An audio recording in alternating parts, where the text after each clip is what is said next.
یقین مانیے یہی اصل طریقہ ہے نبی کی شان کو بلند کرنے کے لیے. صحابہ کرام کو آپ دیکھیے, صحابہ کرام کو صرف دیکھ کر لوگ اسلام قبول کرتے تھے اور کہتے تھے کہ یہ تو ایسے لوگ ہیں جھوٹ بولنا, ڈکیتی کرنا, چوری کرنا ان کی عادت تھی. کون سا انسان آ گیا جو ایسے لوگوں کو امانتدار بنا دیا, سچا بنا دیا اور ایسے لوگوں کو لوگوں کا غمخوار بنا دیا, ہمدرد بنا دیا. یقیناً وہ آدمی بڑا نیک ہوگا. اور صحابہ کو دیکھ کر لوگ اسلام قبول کر لیتے تھے. لہذا حضرات ہمیں چاہیے کہ ہم ایسے وقت میں نبی کی سیرت کو اپنائیں, خود بھی اس پر عمل کریں, لوگوں کو نبی کی سیرت کے بارے میں بتائیں, خود معلومات کریں, لوگوں کے سامنے نبی کی زندگی کو کھول کر بیان کریں. اور حضرات افسوس ہوتا ہے اس بات پر کہ آج مسلمان نبی صلی اللہ علیہ وسلم کی ذات سے تو محبت کرتے ہیں, نبی کی ذات, نبی کی شخصیت پر, نبی کے نام پر مر مٹنے کے نعرے تو لگاتے ہیں, لیکن نبی کی تعلیمات سے محبت نہیں کرتے. نبی کے نام سے, نبی کی ذات سے محبت کے دعوے تو ہیں, لیکن نبی کی تعلیمات سے محبت نہیں ہے مسلمانوں. نبی صلی اللہ علیہ وسلم دنیا میں صرف اپنے نام کو رکھ کے جانے کے لیے نہیں آئے تھے, آپ دنیا میں آئے اس لیے تھے کہ اپنی تعلیمات کو عام کریں, اسلام کو پھیلائیں. ہوا یہ ہے کہ آج مسلمان نبی کے نام سے محبت کرتے ہیں لیکن نبی کی تعلیمات کو چھوڑ چکے ہیں. نبی صلی اللہ علیہ وسلم نے دنیا میں آنے کے بعد, نبی بننے کے بعد 13 سال تک مکہ کے لوگوں کو ایک اللہ کی عبادت کرنے کی دعوت دی. آج مسلمان غیر اللہ کی عبادت کرتے ہوئے نظر آتے ہیں.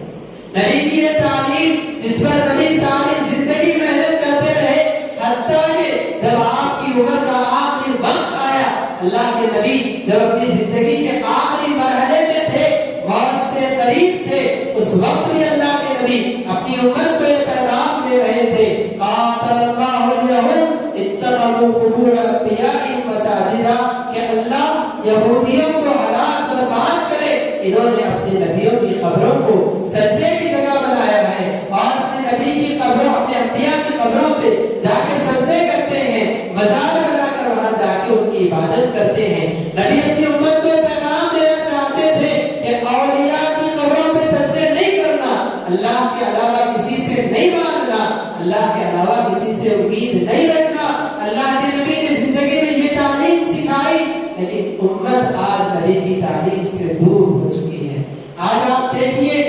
مسلمان اپنے آپ کو کہنے والے, مسلم گھرانے میں پیدا ہونے والے لوگ قبروں کی پوجا کرتے ہوئے ہمیں نظر آتے ہیں, مزاروں پر جھکتے ہوئے نظر آتے ہیں, اپنے ہاتھ میں ایک دھاگا باندھ کر اس پر بھروسہ کرتے ہوئے نظر آتے ہیں, اپنی دکان میں ایک تصویر لٹکا کر اس پر بھروسہ کرتے ہوئے نظر آتے ہیں. بچے کی طبیعت خراب ہو جائے, گلے میں تعویذ لٹکا دی جاتی ہے, تھوڑا سا ایکسیڈنٹ ہو جائے یا نئی گاڑی خرید لے, اپنی گاڑی پر تاگا جو ہے باندھ دیا جاتا ہے. کتنے خرافات آپ مسلمانوں نے ہیں. بتانے کا مقصد یہ کہ نبی کے نام سے بڑھ کر نبی کی تعلیمات سے ہمیں محبت ہونی چاہیے.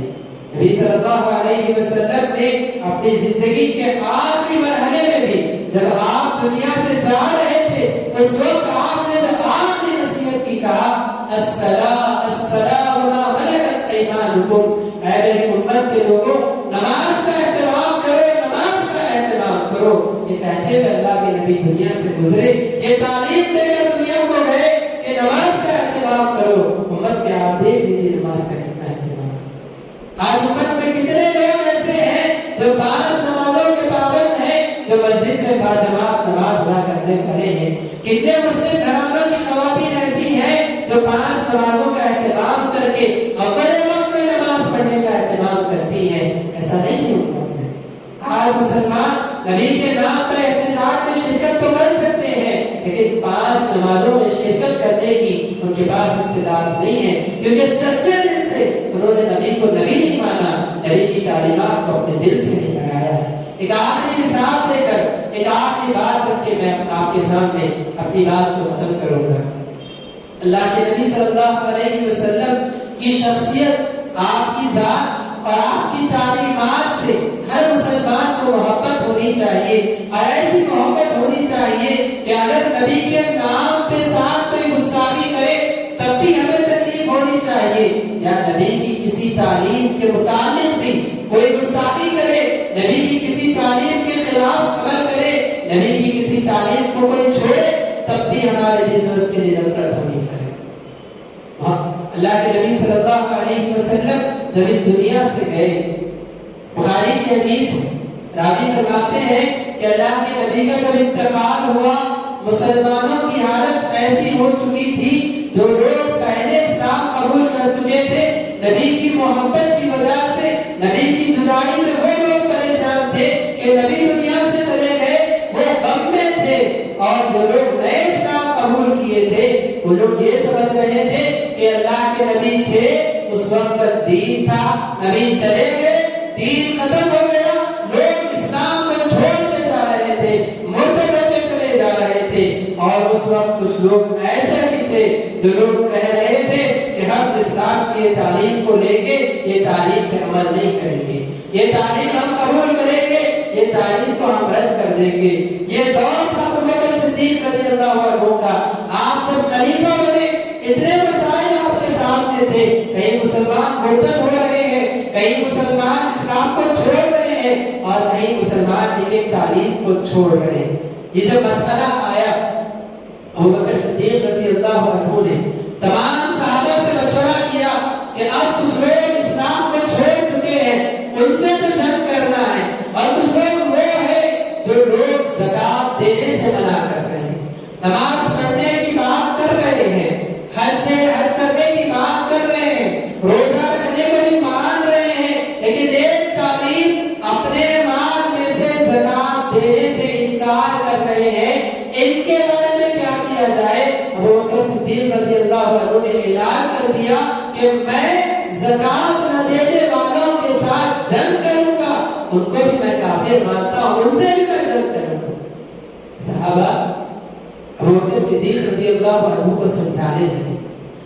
سمجھانے کے لیے لوگوں نے عمر بن خطاب رضی اللہ عنہ کو بھیجا کہ جائیے سمجھائیے خلیفہ کو کہ حالات بڑے پریشان کن ہیں، ایک طرف مسلمان مرتد ہوتے جا رہے ہیں، دوسری طرف سے سپر پاور کا پریشر ہم پر ہے، اور یہ لوگ تو ایک ہی بات سے اقرار کر رہے ہیں، ہم کس کا مقابلہ کریں گے؟ ہم کیا کافروں سے لڑے، یا اسلام کو چھوڑنے والوں سے، یا ایک تعلیم کو چھوڑنے والوں سے؟ خلیفہ کو سمجھائیے، ابو بکر رضی اللہ عنہ کو سمجھائیے کہ زکات کا انکار کرنے والوں سے بعد میں بات کریں گے، ان کو چھوڑ دیں گے، جو لوگ دوسرے ان سے مقابلہ کریں گے۔ ابو بکر صدیق رضی اللہ عنہ کے پاس حضرت عمر جاتے ہیں، کہتے ہیں اے خلیفۃ المسلمین، یہ لوگ اسلام کو تو مان رہے ہیں، کلمے کی گواہی دے رہے ہیں، نماز کی پابندی کر رہے ہیں، ایک ہی تعلیم تو ہے، زکات دینے سے انکار کر رہے ہیں، تھوڑا ان کے ساتھ نرمی کا معاملہ کر دیجئے۔ ابو بکر صدیق رضی اللہ عنہ کا جواب سنیے۔ ابو بکر صدیق رضی اللہ عنہ کہتے ہیں قدم الوحی، وحی کا سلسلہ منقطع ہو چکا ہے، دین مکمل ہو چکا ہے، اور میری زندگی میں دین میں کوئی کمی میں برداشت نہیں کروں گا۔ لوگ منعونی اقالا کانوا یؤدونہ لجاہدتہم علیہ، کہتے ہیں کہ اللہ کے نبی کے زمانے میں زکات میں وہ لوگ اپنی اونٹنی کو باندھنے کی ایک رسی اگر دیا کرتے تھے، اور اب اس سے انکار کریں گے، اتنی چھوٹی بھی دین کی تعلیم، نبی کی تعلیم کو اگر چھوڑیں گے میں ان کے ساتھ جہاد کروں گا۔ ایُنقص الدین وانا حی، کیا میری زندگی میں دین کو جو ہے ناقص کیا جائے گا، دین کی تعلیمات کو کم کیا جائے گا، میں اس کو کبھی برداشت نہیں کروں۔ حضرات بتانا میں چاہتا ہوں کہ دیکھیے صحابہ کرام دین کی ایک تعلیم سے کتنی محبت کرتے تھے، نبی کی ذات سے بھی محبت تھی، نبی کے ایک تعلیمات سے بھی محبت تھی، نبی کی ہر تعلیم کا وہ احترام کرتے تھے۔ آج ہم مسلمانوں میں آپ دیکھ لیجیے، داڑھی رکھنے والا مسلمان نظر آ جائے، کوئی اگر نوجوان بچہ داڑھی رکھنے لگا تو اس کے خود والدین کہتے ہیں تمہاری عمر ہی کیا ہے، داڑھی کیوں رکھ رہے ہیں؟ اللہ کے نبی کی تعلیم، اللہ کے نبی نے کہا اپنی داڑھیوں کو جس حالت میں اس حالت میں چھوڑ دو، نبی کی تعلیم کو ہم قدرت کریں۔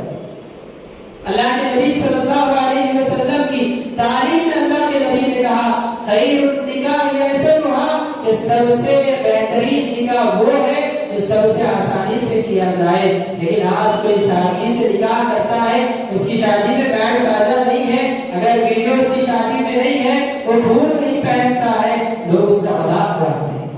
لوگ اس کا مذاق اڑاتے ہیں. لوگ کہتے ہیں کہ شادی میں گئے تھے لیکن شادی نظر نہیں ہے. آج مسلمان خود اللہ کے نبی کی تعلیمات کا مذاق اڑاتے ہیں. آج خود مسلمان نبی کی تعلیمات سے دور ہوتے جا رہے ہیں, اتنے دور ہو گئے کہ عمل کرنے والا انسان کو غلط کرنے لگا. تو حضرات, بتانے کا مقصد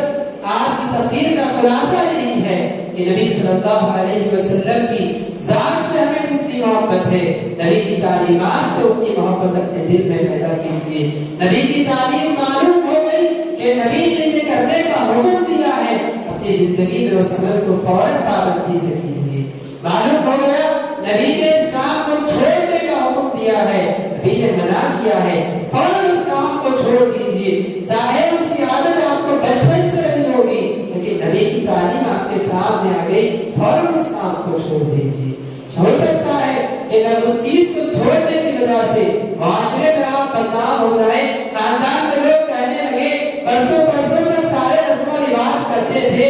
آج کیا ہو گیا اچانک رسم و رواج کرنا چھوڑ دیے. لوگ ہو سکتا ہے مذاق اڑائیں, لیکن نبی کی تعلیم کی محبت اپنے دل میں پیدا کیجیے, اور جس چیز سے نبی نے منع کیا ہے ان تمام چیزوں سے رک جائیے. نبی صلی اللہ علیہ وسلم کے زمانے میں صحابہ کرام شراب پیا کرتے تھے, شراب بھی حرام نہیں ہوئی تھی, لیکن جیسے ہی صحابہ کو معلوم ہوا کہ نبی کی تعلیم آ چکی ہے کہ شراب حرام ہو چکی ہے, وہ صحابہ جو شراب پی چکے تھے, جن کے حلق میں شراب اتر چکی تھی, اپنے حلق میں انگلیاں ڈال کر انہوں نے اپنے پیٹ سے شراب باہر نکال دی. یہ نبی کی تعلیم کا احترام اور عزت تھی صحابہ کے دلوں میں. لہٰذا حضرات, میں یہی بات آپ کے سامنے رکھنا چاہوں گا کہ نبی صلی اللہ علیہ وسلم کی شان میں اگر آج کوئی گستاخی کرتا ہے تو وہ نبی کی شان میں گستاخی کرتے ہوئے بھی نبی کے مقام تک نہیں پہنچ سکتا. نبی کو کوئی نقصان نہیں پہنچا سکتا. نبی کو جو مقام ملنا تھا وہ مل چکا ہے. ہم مسلمانوں کی ذمہ داری یہ ہے کہ ہم نبی کی تعلیمات کو اپنی زندگی میں اپنائیں, نبی کے کردار کو اپنائیں, نبی کی ہر تعلیم سے محبت کریں. نبی نے جن کاموں کو کرنے کا حکم دیا ان کاموں کو کریں, جن کاموں سے رکنے کا حکم دیا ان کاموں سے اپنی زندگی میں رک جائیں. اللہ سے دعا ہے کہ رب العالمین کہیں سنی تمام باتوں پر ہم تمام کو عمل کرنے کی توفیق نصیب فرمائے, اور رب العالمین ہم تمام کو نبی کی زندگی جیسی زندگی گزارنے کی توفیق عطا فرمائے. نبی کے اخلاق کو اپنی زندگی میں اپنانے کی توفیق عطا فرمائے. نبی کی ہر تعلیم کا احترام اور ہر تعلیم کی محبت ہمارے دلوں میں رب العالمین پیدا فرمائے. آمین. وآخر دعوانا الحمد للہ رب العالمین. السلام علیکم ورحمۃ اللہ وبرکاتہ.